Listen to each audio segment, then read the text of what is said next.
औज़ुबिल्लाहिमिनश्शैतानिर्रजीम बिस्मिल्लाहिर्रहमानिर्रहीम। मैं नासिर महमूद गुज्जर, मरकज़ी convener all Pakistan Gujjar association. मेरे सुनने वालों, मेरे चाहने वालों, मेरे चैनल को लाइक करें, शेयर करें, सब्सक्राइब करें और अगर हाथ इजाज़त दे तो उस पर कोई कमेंट भी कर दें। दोस्तों, मेरा आज का जो ये व्लॉग है ये मरकज़ी इलेक्शन कमीशन के एक एक्ट के ख़िलाफ़ है कि पेशावर हाई कोर्ट ने पीटीआई का इंतखाबी निशान बल्ला बरकरार रखा और हमारे मरकज़ी चीफ इलेक्शनर कमिश्नर साहब ने उसके ख़िलाफ़ एक इंट्रा कोर्ट अपील कर दी है जो कल समाअत हो रही है। दोस्तों, मेरा अपने चैनल के वसातत से एक सवाल है मरकज़ी चीफ इलेक्शन कमिश्नर और एग्जेक्टिव से कि बल्ला इमरान खान का निशान है और किसी सियासी जमात को उसके इंतखाबी निशान से महरूम करने का मतलब क्या है। अगर इलेक्शन कमिश्नर गैर जानबदार है तो फिर उसको अपील में जाने का उसका मकसद क्या है। अगर वो गैर जानबदार होता तो वो अपील में जाता ही क्यों और वो बल्ले का निशान कैंसिल क्यों करता। ये तो ऐसे है कि एक अदालत फ़ैसला करे और मुतलका फ़रीक से हट के कोई और जज जाके उस फैसले के ख़िलाफ़ अपील में चला जाए। भाई, चीफ़ इलेक्शन कमिश्नर साहब, बल्ले का निशान अगर पीटीआई को मिलता है तो तुम्हें उसमें वो तुम्हारा क्या इस्तेहकाक है कि अगर अदालत ने तुम्हें ऑर्डर कर दिया है कि इसको बरकरार रखो तो तुम उसके ख़िलाफ़ अपील में क्यों गए हो। वो इंतखाबी निशान अगर तुझे इतने और निशान है, इतना ही तुम्हें कोई पसंद है इलेक्शन कमिश्नर को, तो वो कोई निशान और अपने लिए अलाट करवा ले कि अगर उसने भी इलेक्शन लड़ना है।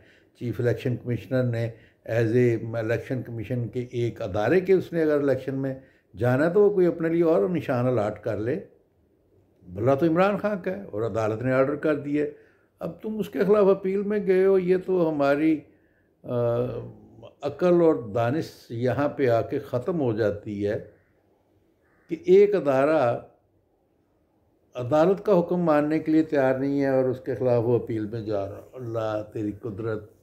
मेरे मुल्क पाकिस्तान ने ये दिन भी देखने थे और जो कुछ एग्जेक्टिव इंतज़ामिया इस इलेक्शन में कर रही है, क्या ये समझती है कि ये 25 करोड़ की आबादी का मुल्क, यहाँ सारे अनपढ़ जाहिल लोग रहते हैं कि वो जिस अंदाज से जानबदारी बरत रही है, इसका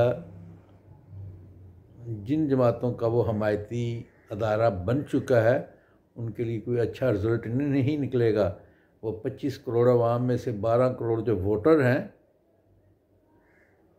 वो इस वक्त इमरान खान के साथ 70-80% के करीब पहुँचे हुए हैं। और अगर जिस तरह इलेक्शन कमिश्नर और एग्जेक्टिव जो कर रही है, कहीं ये हमायत 100% पे ना चली जाए कि आपके हमायती याफ्ता बाहर रह के, इक़्तिदार में रह के भी पब्लिक के से वोट हासिल ना कर सकें। अभी फ़रुखाबाद में मुस्लिम नून का एक बहुत बड़े लीडरों ने वहाँ एक प्रोग्राम किया और इतना बड़ा प्रोग्राम कि वहाँ नारे इमरान खान के लग रहे हैं। लोग कह रहे हैं जी हमने वोट पीटीआई को देना है, वोट बल्ले को देना है। जलसा मुस्लिम लीग नून का है और नारे इमरान खान के लग रहे हैं। इसी तरह शेखुपुरा से मियाँ जवेल लतीफ़ साहब अपने हल्का इंतखाब में गए, उनके साथ क्या हुआ है। खुर्रम दस्तगीर अपने हल्का इंतखाब में क्या गए, उनके साथ क्या हुआ है।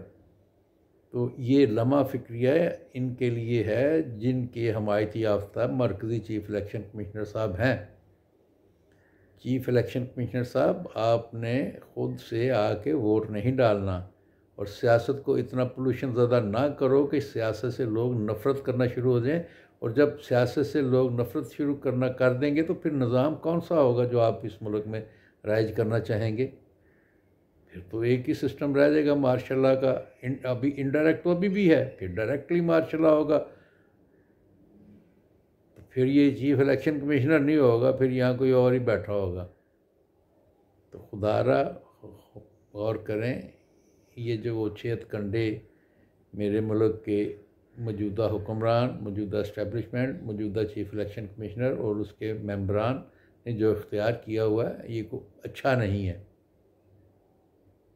अगर इलेक्शन है, वोट आवाम के हैं, तो फिर आवाम की मर्ज़ी से वोट जिसे चाहे वो दे दें। वो नून को दे दें, वो पीपल्स पार्टी को दे दें, JUF को दे दें, वो PTI को दे दें। आपका काम है उसके आवाम के फ़ैसले को कबूल करना, ना कि आप आवाम के फ़ैसले के ख़िलाफ़ जाके एक सियासी जमात को आप अंडर प्रेशर करते जाएं, उनके कागजात नामज़दगी मुस्तरद कर दें, उनको अपीलों का हक़ ना दें, अदालतें अगर उनके हक़ में कोई फ़ैसला करें उन्हें ना मानें। तो ये कहाँ की डेमोक्रेसी है? ये डेमोक्रेसी नहीं है, ये बदतरीन मार्शल लॉ है।